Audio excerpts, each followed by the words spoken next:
Centralia, Pennsylvania. Current population 10. One of the most prominent ghost towns in America. The reason? A massive coal fire burning below the surface. In 1962, a landfill was set ablaze to celebrate Memorial Day, and the fire was never properly extinguished. The landfill was directly on top of an old coal mine that was supposedly filled and properly capped. When the ashes from the fire weren't quite extinguished, they smoldered underground for an unknown period of time before being exposed to the open air and setting coal dust ablaze. This dust led directly back to the mines, creating a massive labyrinth beneath the town. I was tasked by a geological research team to map out the remaining mines untouched by fire to give a better approximation to the extent of the fire. In summer 2013, I began my expedition to the town that no longer even has a zip code as of 2002. I don't think a garbage fire is to blame for the underground inferno, or to the evacuation of the town above. I arrived on the outskirts of Centralia at the end of a highway that literally continued straight into a dirt mount. The road simply ended. Due to the risk of collapsing shafts and the inherent risks that the fire, I brought one of our interns with me. I'll refer to him as Tim. Tim was a PhD candidate, has since earned it at Penn State, and has been doing research about the effects of mine fires on the surrounding crust of the earth. He'd placed small, very accurate seismographs around the area of Centralia and studied the results over several years. Tim thought very far in advance. Halfway through his bachelor's degree, he began placing the seismographs so that he'd have solid data for his PhD thesis. Tim noticed that the fires would bake and crack the earth above occasionally, but nothing unusual occurred until early 2013, when one of his seismographs began recording data that was akin to something digging the earth directly underneath. It was almost as if someone was using a boring machine directly beneath the seismograph, heading straight up. The Earth's crust can change, distort, and tear in odd manners, but this was something that I'd never seen before. After less than 2 days, the readings had gone off the scale and we'd begun to assume something was wrong with the seismograph. Our fears were nearly confirmed when the machine suddenly stopped broadcasting. We went out to inspect, and it was gone. A perfectly circular 5-foot diameter hole in its place. Shortly thereafter, the government contacted us. They tasked us to map the remaining mines using a GPS tracker that had a built-in safety feature. If we began to suffer ill effects from carbon monoxide from the coal fire, the tracker would emit a high-frequency ping to any other trackers nearby, and an obnoxious screech to anyone within earshot. Once we left the truck behind and continued towards the mine on foot, things took a turn for the weird. I saw one of the residents of the town, but he didn't seem all there. He looked out from the porch window of his dilapidated house and basically stared straight through us. His look was akin to the 1,000-yard stare of combat veterans. We waved at him as we were walking within 50 yards of his house, and he yelled something at us, but we couldn't hear him. I raised my hand to my ear in the universal "we couldn't hear you" gesture, and he yelled louder, "You won't want to go in there. The mines ain't kind to visitors." The man looked to be a few steps past crazy, so we took his brief rant with a grain of salt and continued to our destination, which was only about a quarter mile past the man's house. The woods had an unnatural feel to them. The trees seemed stunted in many places, and there were numerous vents created by the subterranean fires, of course. These openings in the Earth's crust were usually pretty easy to spot. They were puffing out smoke in some places, and generally they were devoid of vegetation. This, however, was not always the case. Some of these chasms were hundreds of feet deep and had stopped smoking. An open maw on the surface of the earth with no warning whatsoever. Tim nearly walked straight into one that was overgrown with a fallen tree bridging the two sides. The smoke that emanated from the ground cast eerie shadows everywhere you looked. It was almost as if something was hiding within the smoke, but I dismissed that as me simply being paranoid. This town had been nearly abandoned since the 1980s, and the only people that remained here, from what I could see, were mostly crazy. I finally saw something move that I knew wasn't smoke. I knew it wasn't my imagination because I saw it move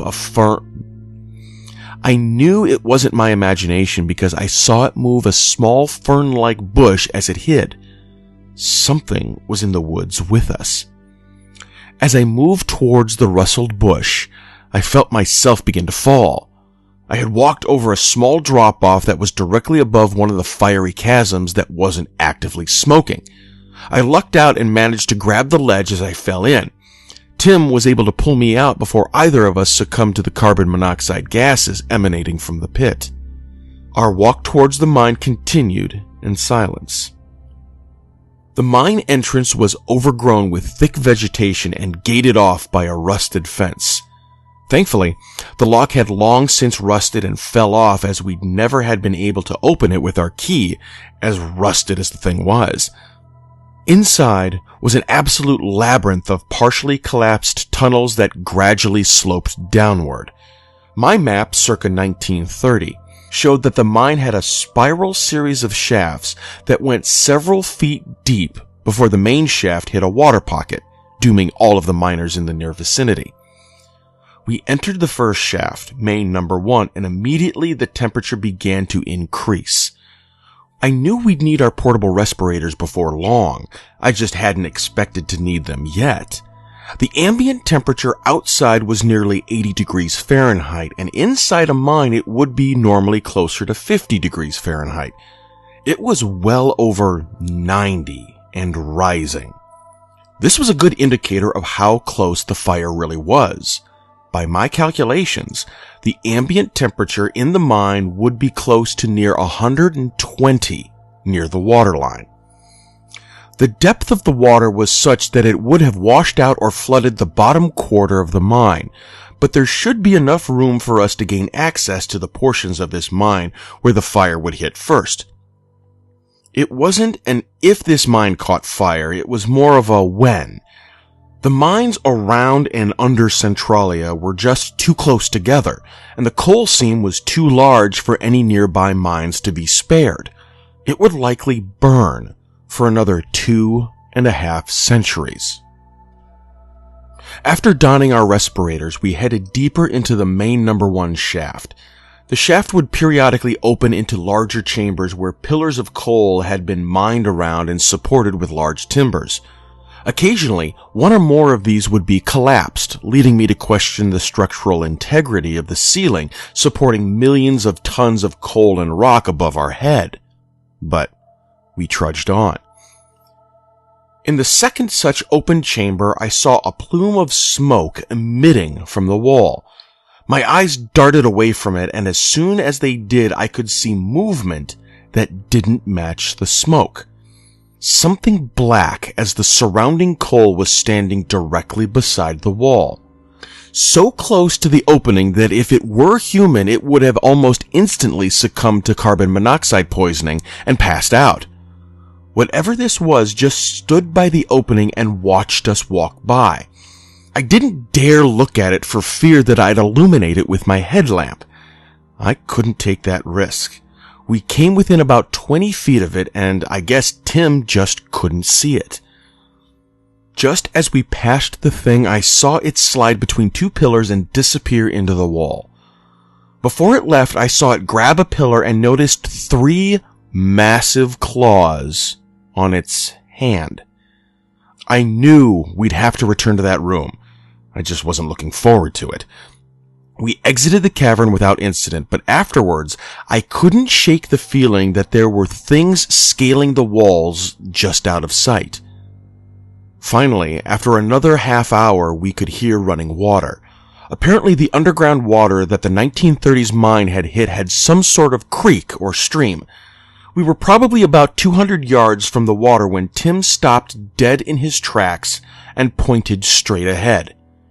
I didn't get a good look at whatever he saw, but I saw a shadow, and I knew that Tim could finally see what I saw. He was deathly pale and just managed to slightly turn his head sideways to look at me before something climbed to the ceiling directly behind him. He heard it and darted the way we came. I had no plans on lingering in the mine, but my own terrified curiosity got the better of me. The water shouldn't be running. The records indicated that the 1930s crew hit a pond, an underground pool of essentially stagnant water. Somehow, the water either interconnected with another waterway in the passing 80 years, or the records were wrong. Terrified as I was, I knew I was mere feet from finding out. I turned the last bend, maybe 20 feet and 10 seconds from where Tim had turned tail and ran, only to see another large flow of water moving perpendicular to the cavern. The shaft continued on the other side of roughly 50 feet of water. The water was near the boiling point as I could feel the immense heat resonating from its surface.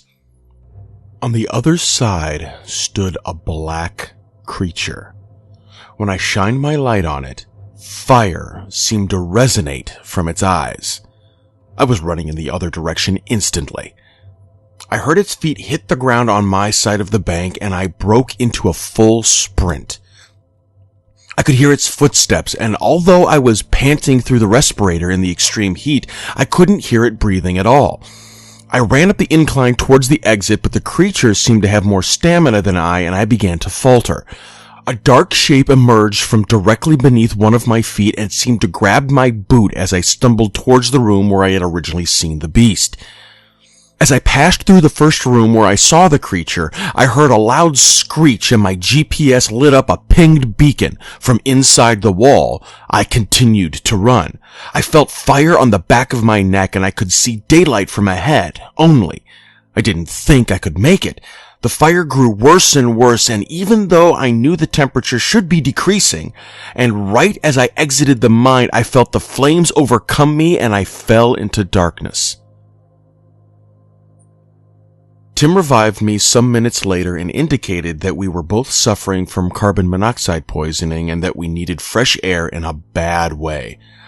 After a few minutes and many scared glances at the mine, we decided to leave. I asked Tim where his GPS unit fell, and he responded that it was still in his pack.